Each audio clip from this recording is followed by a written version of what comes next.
sesuai dengan kontrak waktu kemarin ya, kan kita sudah ada kontrak waktu bahwasannya hari ini mau diadakan penyuluhannya. Penyuluhan itu tentang bahaya rokok. Sebelumnya saya ingin konfirmasi juga ya, ini benar dengan Mas Syahrul? Ya, Di sini saya Meliana sebagai mahasiswa keperawatan di Poltekkes Diantara 3. Saya ingin memberikan penyuluhan tentang bahaya rokok karena sebelumnya saya izin konfirmasi juga apakah Mas mengkonsumsi rokok. ya, 2 hari. Oh gitu. Yaudah, jadi di sini nanti topiknya itu kita kan tentang bahaya rokok ya Mas ya. Di sini juga saya ada medianya tentang video juga dan juga di flag nanti buat Masnya. Tapi sebelumnya saya mau menjelaskan kalau misalnya Mas itu sebelumnya tahu nggak sih itu merokok itu apa? Ya, kayak pada umumnya batang rokok. Iya benar. Jadi sesuai yang Masnya bilang juga merokok itu kebiasaan kita untuk menghisap asap rokok, menghisap rokok ya. Yang dimana rokok itu kan mengandung tembakau ya, itu tembakau itu yang dihisap. Itu kira-kira Mas sehari bisa berapa kali merokok Mas? Ya, tadi saya sebutkan 2 bungkus sudah habis. 2 bungkus sehari. Hari. Berarti Mas cukup kuat ya kecanduannya ya. Ya. Tapi Mas tahu nggak sih kalau misalnya rokok itu punya bahaya? Kan juga di bungkus rokok itu kan juga sudah tertera tuh ya bahayanya apa? Ya, itu yang dibungkus itu kanker katanya. Katanya. Ya, Tapi Mas tetap mengkonsumsi rokok ya? pasti. Ya jadi saya mau jelasin ya Mas ya di sini karena Mas yang merokok 2 bungkus lagi per hari ya. Jadi rokok itu punya bahaya loh Mas. Kalau Mas sering-sering konsumsi rokok, seperti yang Mas bilang tadi kan katanya kanker, tapi emang benar kanker Mas. Karena kebanyakan dari kasusnya itu bisa kanker mulut, kanker paru-paru, terus kanker kerongkongan juga kan punya kasus tuh. Kalau misalnya di sini dibolongin tuh ya di tenggorokannya ya. Karena itu juga disebabkan keseringan merokok. Terus juga bisa menyebabkan penyakit jantung. Terus ada emfisema atau sesek. Mas kalau misalnya merokok itu apa yang dirasain kalau misalnya terlalu sering kan kadang atau ada yang merasa nyesek atau mata perih atau gimana? Ya, kadang pas selalu bungkus ada sedikit. Nah itu bisa kalau misalnya Mas terlalu lama mengkonsumsi rokok dalam jangka panjang itu bisa menyebabkan penyakit emfisema. Di mana itu Mas bisa nyesek karena menghirup terlalu sering asap rokok itu.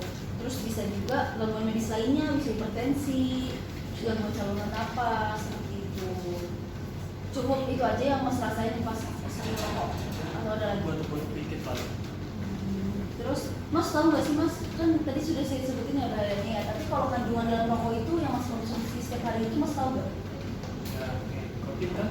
Ya nikotin. Oh, iya. Terus Ya, itu paling yang sering Mas dengar itu ya? Iya, Iya betul, nikotin itu yang bikin Mas kecanduan tuh, dia karena ada efek kecanduannya, dia membuat Mas merangsang tubuh biar hormon adrenalin itu meningkat gitu. Jadi juga kecanduan, juga jadi jantungnya deg-degan. Suka deg-degan nggak sih kalau misalnya mengkonsumsi rokok sering?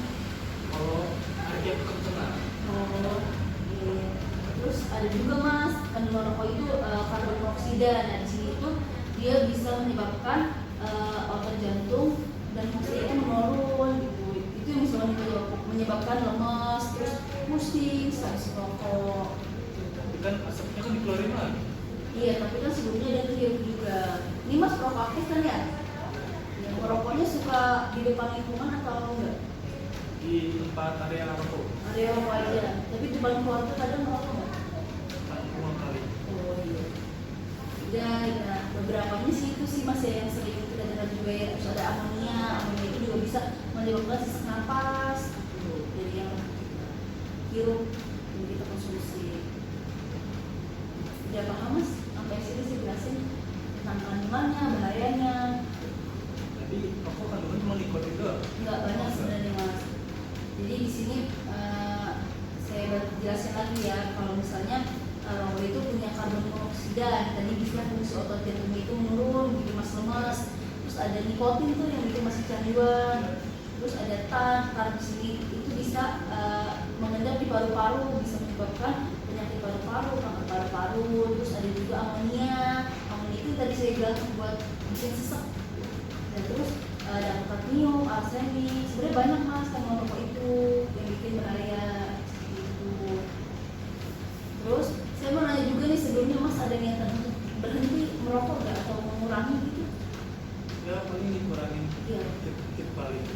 Seharusnya harus belajar mengurangi ya, Iya. karena kan merokok juga bahaya buat jangka panjang. Mas kan juga punya masa depan gitu.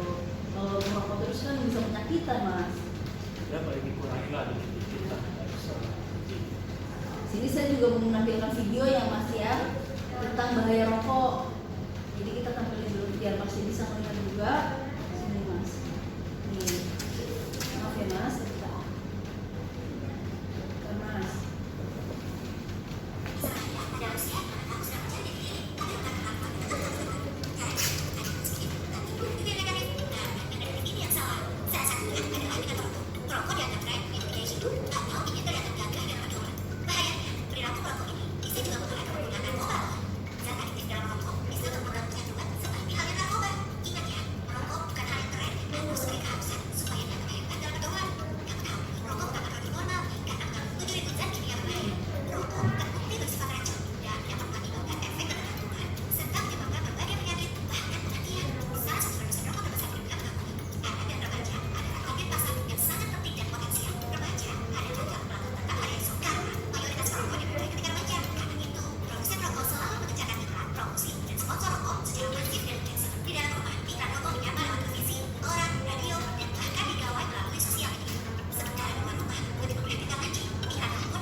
Seperti itu videonya.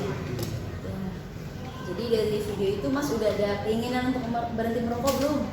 Ya untuk berhenti total sewajarnya orang agak susah, paling dikurangin sedikit. Bertahap ya mas ya menguranginya ya, mungkin bisa jadi 1 batang perharinya gitu. Itu saya asem soalnya. Oh iya. Iya mungkin perlahannya mas ya, namanya perubahan yang nggak bisa langsung instan. Nah di sini saya juga mau ngasih leaflet nih mas. Di sini ada gambarannya edukasi apa itu merokok, tentang bahayanya, zatnya juga yang tadi mas tanyakan juga ada di dalam sini. Oh yang tadi dijelasin Iya, ya? maaf Oh, iya. mas, bisa dibaca-baca juga dulu. Jadi saya juga mau kasih tahu nih mas, kalau misalnya tips and trick bisa berhenti merokok itu ada singkatannya SMART, dimana stop. Di sini saya juga ada tips and trick nih mas untuk berhenti merokok, namanya itu START, dimana S itu kita set, dimana set itu kan kita mengeset tanggal dimana kita akan memulai untuk berhenti merokok. Kita punya rancangan gitu, tanggal berapa nih saya mau berhenti merokok, mencoba gitu. Lalu ada tel ini kita memberitahukan kepada anggota keluarga, teman, saudara bahwasanya kita ingin berhenti merokok, mengurangi rokok, karena mereka kan sebagai supporter kita juga gitu untuk kesehatan gitu. Terus ada A-nya itu ada anticipate, dimana kita antisipasi dan kenali waktu saat timbulnya keinginan untuk merokok dan rencana untuk menghadapinya. Di sini misalnya mas lagi ngumpul nih sama teman-temannya tuh, terus teman-temannya kan merokok, sedangkan mas lagi berusaha untuk nggak merokok. Mas juga harus punya plan gimana biar mas itu nggak ke distract buat merokok. Misalnya mas bilang ke teman-temannya kalau saya udah nggak merokok, atau mas bisa menghindari lingkungannya untuk sementara gitu. Lalu era yang selanjutnya itu ada remove. Dimana remove itu jauhkan rokok dari jangkauan anda atau lingkungan anda, dimana misalnya mas lingkungannya itu lingkungan perokok, mas bisa menjauhkan diri dulu, jangan bermain dulu dengan orang yang ada di lingkungan yang merokok itu, untuk menyukseskan program mas untuk berhenti merokok atau mengurangi rokok gitu. Lalu yang itu ada talk, kita bisa mas ini bisa mengonsultasikan kalau misalnya mas itu pengen berhenti merokok, punya rencana ini ke nomor yang tertera di mas, kan ada nomor Kemenkes, atau bisa ke klinik di terdekat mas gitu, puskesmas yang bisa mendukung mas untuk berhenti merokok gitu. Paham mas? Sampai sini? Paham. Cukup banyak materinya. Iya cukup banyak. Tapi sebenarnya kalau Mas tahu kan Mas juga sering ngerokok ya, pasti penyakitnya Mas sebenarnya udah tahu gitu, kandungannya udah tahu, tinggal didalemin aja sama dimasukin ke hati gitu kalau Mas mau berhenti rokok. Nah, Gimana Mas, ada yang mau ditanyain? ini cukup. Ya. Dari Jelas video juga. yang tadi saya tampilkan ada yang ditanyain? Sudah sangat jelas. Sudah sangat jelas. Jadi sekarang kalau menurut Masnya sudah jelas, saya akan bertanya lagi ya ke Masnya ya. Mas, saya mau tahu nih, bahaya dari merokok itu apa aja ya? Bahaya merokok dia bisa nimbulin tadi buat sini juga tadi ada Ya Mas ini? ya kanker paru, kanker mulut, terus bisa jantung dan ya sekitar Sekitar itulah itu ya. ya. Terus Mas tahu gak sih kandungan rokok apa saja yang bisa bikin dampak penyakit? Ya, tadi nikotin yang bikin kecanduan Ya, ya, betul. ada yang bisa muda, ya, tadi apa yang karbon monoksida ya, Iya. ya Betul. Terus tadi kan saya udah nyampein tuh tips and trick agar bisa berhenti atau mengurangi rokok. Mas bisa sebutin nggak start itu apa aja? wah hebat. Singkatannya aja, Oh, ya. boleh. Tadi ada saya CP move dan kayaknya apa tadi? Oh ya, tahu. Nah, Kalau set itu apa tuh Mas? saya di sini atur jadwal untuk berhenti. Iya, kalau remove? Jauhin Iya. lingkungan atau pokoknya Udah mungkin cukup segitu ya Mas ya. Masnya juga terlihat sudah paham dan juga udah ada wacana atau rencana untuk mengurangi rokok gitu ya. Mungkin cukup sekian dari saya penyuluhan hari ini. Nanti akan saya evaluasi lagi ya Mas ya sebelum ke depan gimana Mas udah berhenti merokok atau belum, atau mengurangi atau belum gitu. Jika tidak ada yang ditanyakan lagi, mungkin cukup sekian. Terima kasih ya Mas atas waktunya. ini dibawa balik. Boleh dibawa balik.